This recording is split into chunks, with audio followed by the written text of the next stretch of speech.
שלום, כאן בן ורועי סלע, ואנחנו עכשיו מראים לכם איך לבנות רובה TNT. נכון. שמים 3 קוביות של בזלת, מותחים 10 קוביות אחורה, 1, 2, 3, 4, 5, 6, 7, 8, 9, 10. אותו דבר בצד השני.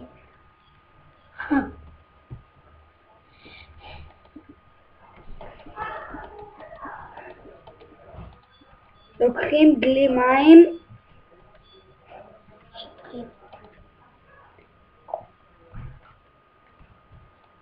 ועכשיו שמים אבן שטוחה, לא משנה איזו, אבן חצויה, לא משנה איזו.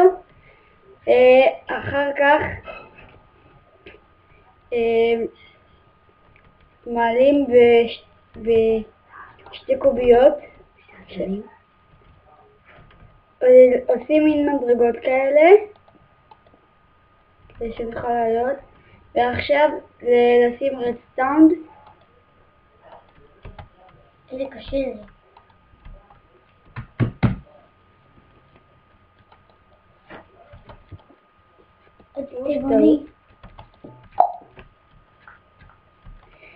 שמים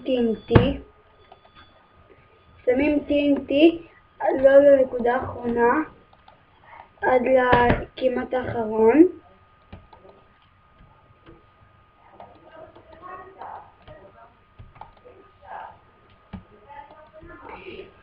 ועכשיו שמים קובייה, שמים את הכפתור כדי שנלחץ. אחר כך לוקחים רדסטאונד כדי שהרובה יפעל.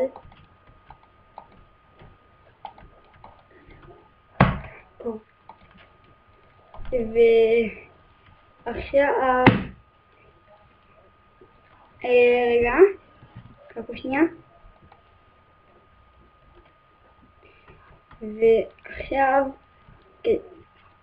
כשהמכשיר ידבד, תראו מה קורה. רגע, שכחנו משהו. שכחנו לשים את הרפיטר שמחבר. צריכים שזה יהיה בצורה ישרה. לוקחים רדסטאונד, שמים 7 פיטרים ישרים, אבל 1, 2, 3, 4, 5, 6, 7.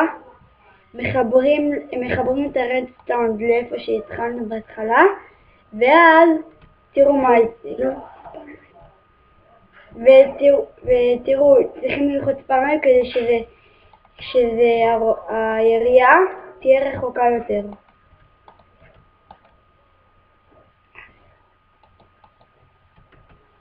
תראו מה קורה.